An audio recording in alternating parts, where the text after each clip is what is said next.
All right, so we are going to type these up, I think, and we'll share them. We'll put them up with the rest of the conference materials. All right, have a seat. Have a seat. So I'm wondering if just a few people would like to share either their own I will statement or a paraphrase of one that you saw up there that you thought, wow, I wish I had written that one. Anybody want to share an I will statement? Jim.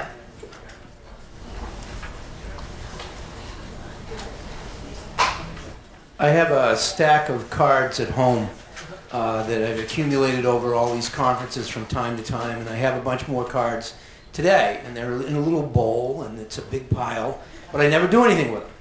They're just there. So what I'm thinking of is kind of getting a pen pal, or I have a little more experience in the field, so maybe a mentor-mentee relationship. Choose one person or find one person that you'd be available to during the course of the year to email back and forth and help out in situations. And I think if we all did something like that, then we would come back much stronger next year. Wow, that's a contagious idea. I love it. Any other ideas? I wills, ideas, inspirations? Here's one. So beyond the pen pal, we were just talking about how about creating a LinkedIn group where we stay networked and we raise concerns that we deal with every single day and talk about what practices we're using to solve the problems we encounter, which I think we will find more often than we like to admit that we often find the same problems. So, any thoughts? Would you like to host it? I thought you were volunteering. I'm happy to start. All right, it's a good idea. We'll talk about it in the next 15 minutes. That's a good one. Other I will statements. Matt's got a mic, so don't be shy in the back.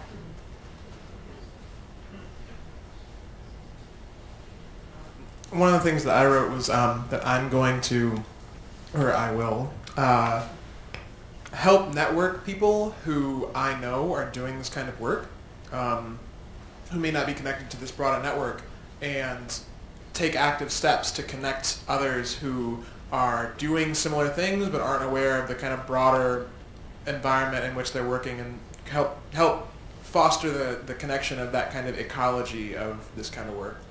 Perfect. That's great. Couple more. Here's one. So Wendy and I just started talking about how we can expand this to the West Coast. We're from Portland, and so there's not a lot of folks represented here.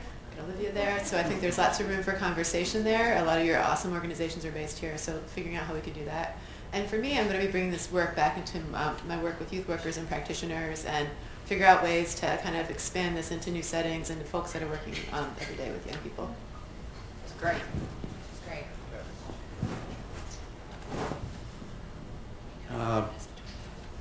This is on a smaller level, but with great things to lose. Who I think, of all the things I heard over the past 3 days, that was really powerful. I have a daughter who's a born questioner, and she's the most fierce activist I know. She lives in Baltimore, and I'm going to hook her up with this, and I know that she is going to just find it incredibly helpful, and I know she will disseminate the idea. So thank you.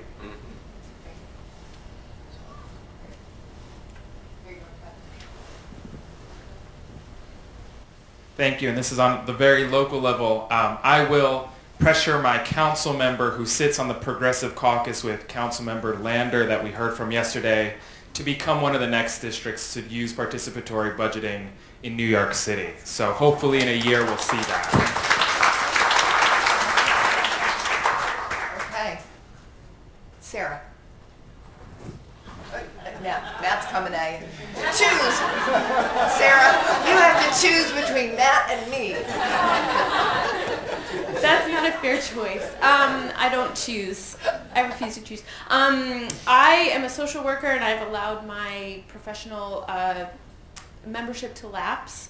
But I think that this all what we've been talking about, social workers need to know about on multiple levels. And I am going to rejoin the association and present at our Connecticut conference next year.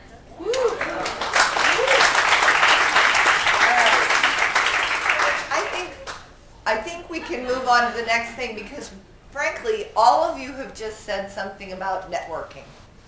And that, I think, is the key. And so we'd like you to work in small groups at your table for 10 minutes, no more, and talk about the networks of networks. You know, what are we supposed to do next? What can we as a group do?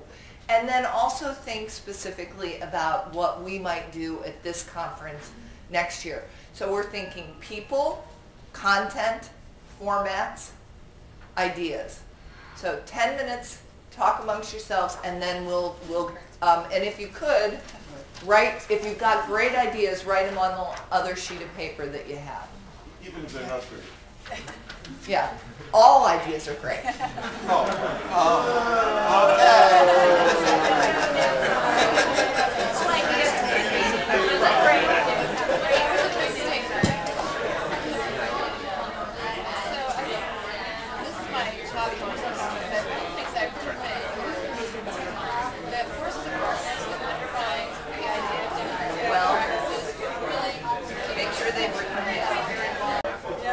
If you could wrap it up, please. Don't make me cry. All right, everybody. Good job. What we want to do is get one idea from each table. I know you have a lot of ideas, and we will take all of the ideas, but we just want to hear one. Is that okay? So I hope you all have come up with your one idea, and here we go. You got an idea or you have a question? It's an idea. One idea is to benchmark best practice in engaging and retaining community sponsorship for campaigns of participatory democracy. Okay. Great. Wow, that sounds big. Alrighty, the one idea we decided on was, what was it? At the next conference, we'd like to hear something about the sustainability in terms of financial viability of programs, projects, centers, and initiatives, like best practices for that sort of thing, or even how that sort of thing happens. Steve, you have the mic. Yeah, so we didn't actually talk about one idea, but I'm going to try to put all our ideas into one idea. Half an hour later. So to really provide a more diverse perspectives, which include more global perspectives, youth perspectives, and practitioner on the ground perspectives, and really open this up to other groups joining us in this conversation. Okay, there's a person. Along the same lines, one thing we talked about was actually having a real public meeting. I mean, at some point inviting people in and doing National Issues Forum or Everyday Democracy or some kind of actual real deliberation on something that is important to people here in Boston or wherever the meeting might be. So that's what we thought. Right there. I think this might dovetail in with this table's idea. But we said, among the many ideas that we had, but to just choose one, include a few really in-depth case studies of how, and in the spirit of networking, how multiple networks or connections that might not be specific to deliberative democracy field, but that have used deliberative processes to define community issues and actions, and really take a deep dive into some of those so that we can realize where some of the connections occur or potential connections can occur for deliberative democracy to the broader set of networks that are out there doing work. That's great.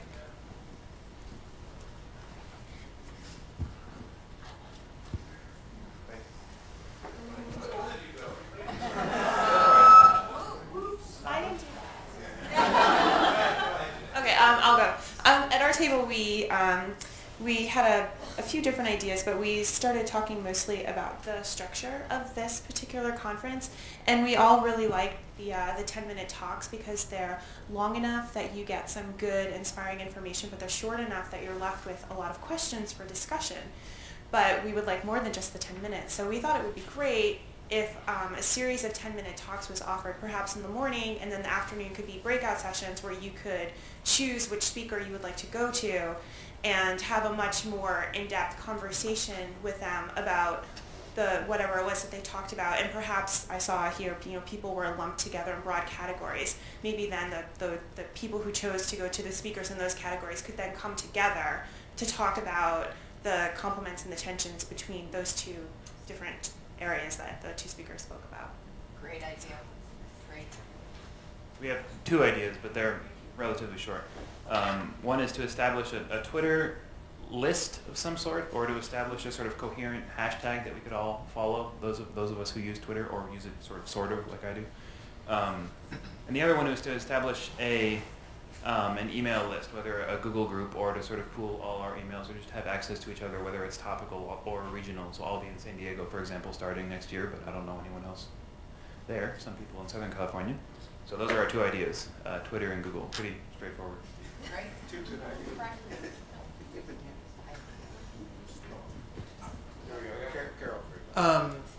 Gosh, I hate to be talking for our table all the time. But we were... no, I don't really hate it. It's true. I love it. Civic studies people know that I don't hate talking. So what I'm going to talk about is that we said that... I don't know. We talked about how we wanted to create spaces and methodologies for taking these conversations that we've had deeper. The sort of like 25-minute format, because all of us have so many interests and so many things to talk about, got some great ideas, but we wanted to explore deeper into those, and we thought maybe that there's room for a retreat sort of setting that would take a lot more commitment and resources, but that was an idea. And in terms of the networking, we thought about the need for ways to aggregate all of this kind of work and create institutions and spaces where this work is explored, disseminated, and deepened in both theory, practice, and in terms of training and getting new people into the field. Good. So I don't speak as a spokesperson for the stable, but as the person who volunteered to write things down, and so I'm the only one who can read. So the proposal number one, which is really the proposal, is how do we build a social movement, including a willingness to play hardball? And a more specific part of that for the near future is themes, and two themes came up. One is the civic economy, and the other is, I'll quote, good research like Cato.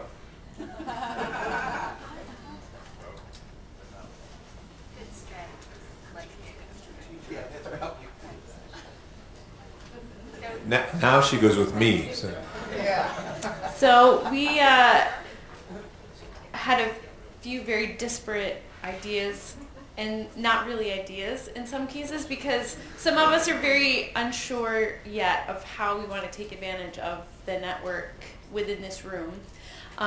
Some of us would like to figure out a way to make sure we do connect with the other people who we feel there might be some common ground, just to explore that a little bit more. And then also providing options for something like conference calls or webinars on some of these interesting ideas that have come up during our conversations. So a way to actually put feet to those instead of just having some really interesting conversation.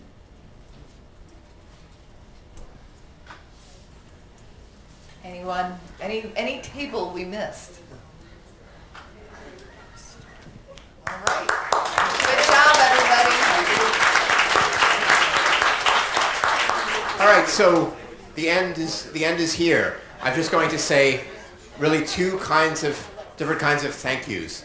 One is to my organizers of the conference, which hasn't been mentioned yet. So Matt Leininger, Carol Sultan, Nancy Thomas, they give their time to this. They do it every year. I really don't know why, but they do seem to enjoy it. So if you can join me in thanking them.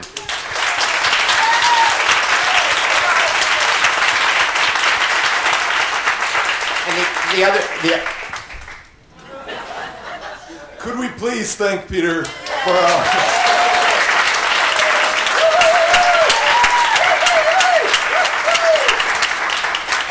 And the last very serious thanks is to you, and let me just make it a little bit more substantive, to say at the beginning of the conference, well, when we put up the conference website, we just boldly claimed that we live in a moment of a dramatic moment of global civic awakening.